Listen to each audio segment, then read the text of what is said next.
किस तरह का चैम्पियनशिप था, कितने स्टेट के लोग यहाँ पर पार्टिसिपेट किए थे, क्या कुछ था?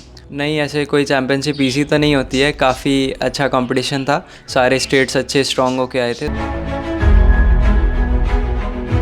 All India puffy para arm wrestling championship 2025 में उन्होंने 2 गोल्ड मेडल हासिल किया है।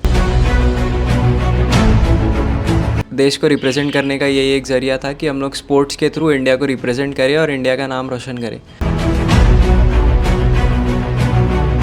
स्पोर्ट्स या पढ़ाई में मेहनत करें तो हम लोग को डेफिनेटली कहीं ना कहीं आगे बढ़ने का मौका मिलेगा ही। पंजा कुश्ती जो हो गया, इस पे बहुत सारे लोगों का इंटरेस्ट है नहीं, कुछ लोग तो जानते भी नहीं कि ये गेम जा चुका है इंटरनेशनल तक, तो उन लोग के लिए क्या मैसेज है?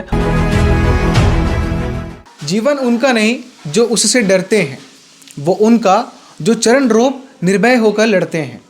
दिनकर की ये 4 पंक्ति एक युवा के हौसले उसके पूरे जीवन में हमें देखने को मिलती है। और वो युवा इस वक्त हमारे साथ है, हर्ष कोहड़ियार, जो हाल ही ग्वालियर में हुए all India puffy para arm wrestling championship 2025 में उन्होंने 2 गोल्ड मेडल हासिल किया है। आइए उनसे बातचीत करते हैं और जानते हैं कि लगातार वो गोल्ड मेडल हासिल कर रहे हैं, इंटरनेशनल नेशनल सभी खेल चुके हैं और उन्होंने फिर एक बार भिलाई और छत्तीसगढ़ का नाम रोशन किया है दूसरे राज्यों में जाकर। आपका बहुत बहुत स्वागत है हर्ष। Thank you. सबसे पहले तो आपको बहुत बहुत बधाई कि आपने हाल ही हुए चैंपियनशिप में 2 गोल्ड मेडल हासिल किए हैं। Thank you. मुझे थोड़ा सा इस चैंपियनशिप के बारे में बताइएगा कि किस तरह का चैंपियनशिप था, कितने स्टेट के लोग यहाँ पर पार्टिसिपेट किए थे, क्या कुछ था? ये पाफी पैरा आर्म रेसलिंग चैम्पियनशिप था। पाफी ने पहली बार पैरा का अलग एक चैम्पियनशिप हेल्ड किया था जो ग्वालियर में हुआ था। तो इसमें 25+ स्टेट से लोग आए हुए थे, जिसमें 600-700 से प्लस लोग पार्टिसिपेट किए थे। और काफ़ी अच्छा एक लगा कि हमारे पैरा कैटेगरी को अलग से रिकॉग्नाइज मिला और पहली बार चैम्पियनशिप हेल्ड कराई गई जिसमें सिर्फ पैरा कैटेगरीज़ के लोग आते हैं। तो एक बहुत अच्छा एक्सपीरियंस था ये, और हम लोग को जिसमें पार्टिसिपेंट्स भी बहुत अच्छे मिले, अच्छा कंपटीशन था, तो मज़ा आया हम लोग को।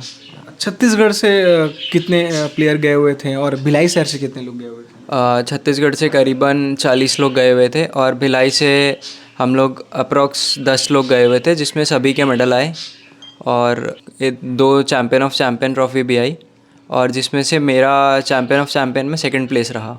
अच्छा, तो आप चैम्पियन ऑफ चैम्पियन भी आपने खिताब जीता है कल। तो ये 2 गोल्ड मेडल के बारे में थोड़ा सा बताइएगा कि किस कैटेगरी में मैच था, कैसे इसे हासिल किया? मैं 2 कैटेगरी में खेलता हूँ, एक यूथ बिलो 65 और सीनियर कैटेगरी में 85 कैटेगरी में खेला मैं, तो मेरा दोनों में गोल्ड मेडल था। तो कैसा ये फाइट रहा? लगातार आप इंटरनेशनल नेशनल मैच खेले हैं, तो क्या पहले की तरह टफ था कि ईजी था, हो गया, क्या कुछ था? नहीं, ऐसे कोई चैम्पियनशिप इजी तो नहीं होती है। काफ़ी अच्छा कंपटीशन था, सारे स्टेट्स अच्छे स्ट्रॉन्ग होके आए थे, तो एक बहुत अच्छा कंपटीशन रहा। अच्छा, इस कंपटीशन के बारे में कब पता चला था, कब से इसकी तैयारी शुरू कर दी थी आपने? 1 महीने पहले इसका पोस्टर रिलीज़ हो गया था, तो तैयारी तो रेगुलर चलती ही है। तो 1 महीने पहले से थोड़ी अच्छी तैयारी चालू हुई कि एक अच्छा चैम्पियनशिप है तो उसमें खेलने जाने के लिए।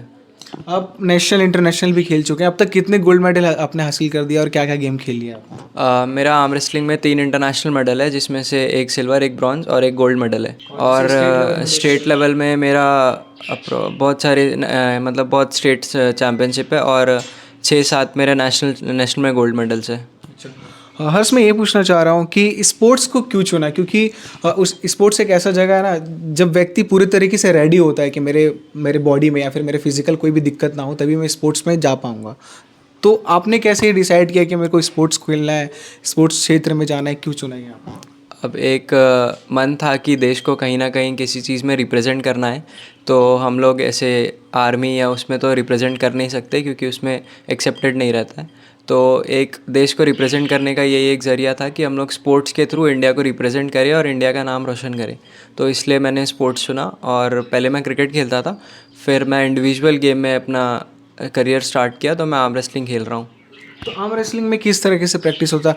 देखा जाए तो अमूमन जो मतलब किसी भी तरह की कोई दिक्कत नहीं है किसी को, तो वो तो प्रैक्टिस कर ही लेता है अलग अलग तरीके से, उसको बहुत सारा हेल्प भी मिल जाता है। आप किस तरीके से मैनेज करते हैं?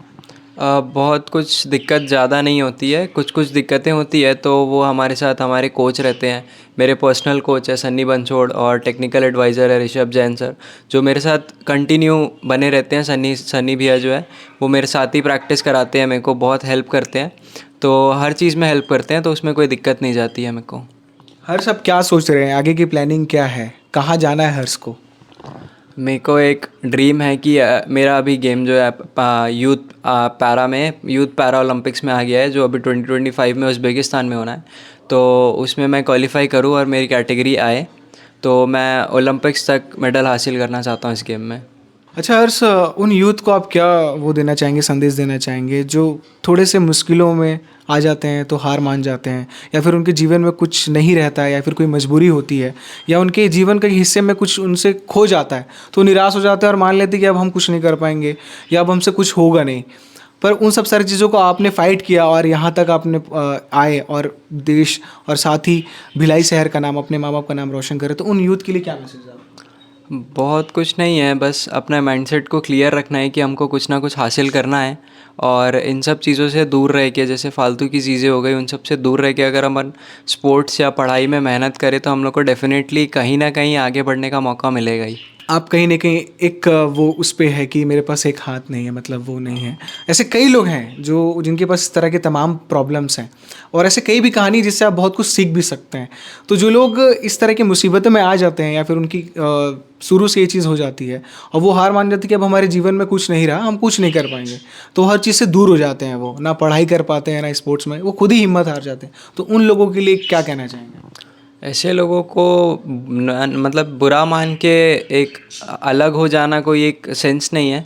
अपन इस चीज़ को अपना प्लस पॉइंट बना के चले, क्योंकि हमारी जो गवर्नमेंट है वो हमको बहुत सपोर्ट करती है कि हैंडीकैप कैटेगरीज़ को हर जगह रिकॉग्नाइजेशन मिलता है, हर जगह सीट्स अवेलेबल है, तो हमको उस चीज़ का उल्टा फ़ायदा उठा के अच्छी एक प्लस पॉइंट में लेके हम लोग को आगे बढ़ना चाहिए उस चीज़ में।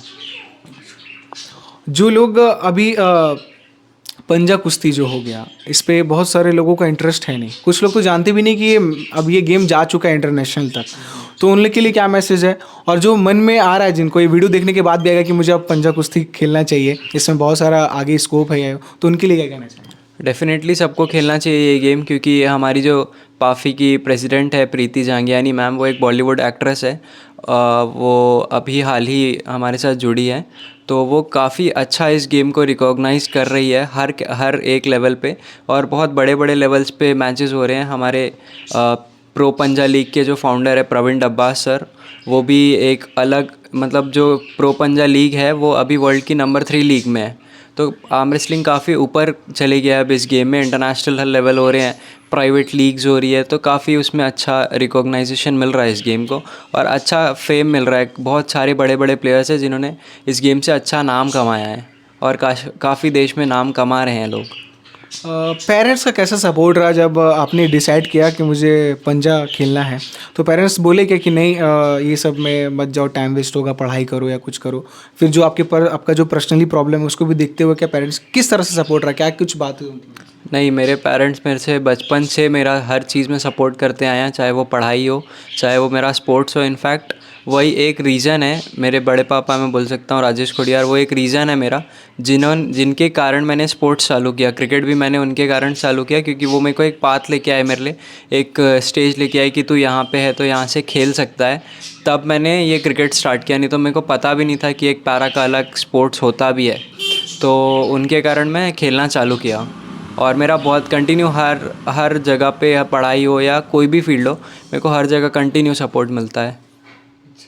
बहुत बहुत शुक्रिया, और आपको बहुत सारी बधाई आगे के लिए। आप ओलंपिक खेलना चाहते हैं, हमारी बहुत सारी शुभकामनाएं, और हम चाहेंगे कि भी आप ज़रूर भिलाई का भी नाम रोशन करें और पूरे देश का भी नाम रोशन करें। तो हमारे साथ हर्ष थे, इनकी कहानी से आप बहुत सारी चीज़ें सीख सकते हैं, और ऐसे तमाम आपके पास और भी आसपास ऐसे कहानी है। अगर आप किसी चीज़ को लेकर मायूस हो चुके हैं और हिम्मत हार चुके हैं कि अब मैं कुछ नहीं कर सकता, मेरे पास इस चीज़ की कमी है, मेरे पास ये नहीं है, तो मैं अब कुछ नहीं कर पाऊंगा, अब मेरा जीवन व्यर्थ है, तो आपके पास तमाम ऐसे कहानियाँ हैं आसपास। आप अगर थोड़ा देखेंगे, हिम्मत करेंगे, तो आपको बहुत कुछ सीखने मिलेगा, बहुत कुछ प्रेरणा लेने मिलेगा। और हर्ष की भी यही कहानी है कि आपको प्रेरणा मिलेगी कि बहुत सारी चीज़ों को नज़रअंदाज करते हुए वो आगे बढ़ रहे हैं, संघर्ष कर रहे हैं, घर वालों का नाम रोशन कर रहे हैं, भिलाई शहर का नाम रोशन कर रहे हैं और देश का नाम भी रोशन करने की कोशिश में लगातार वो मेहनत कर रहे हैं। ये कहानी आपको कैसे लगी कमेंट बॉक्स पे ज़रूर बताइएगा। हर्ष से आपने क्या कुछ सीखा है वो भी ज़रूर बताइएगा। हर्ष ने 2 मेडल हासिल किया, भिलाई का नाम रोशन किया, उसके लिए आप कमेंट बॉक्स में क्या लिखिएगा वो भी लिखिएगा। बाकी इसमें आगे क्या कुछ अपडेट रहेगा हम लगातार आपको दिखाते रहेंगे। केपी न्यूज़ के साथ बने रहिए। शुक्रिया।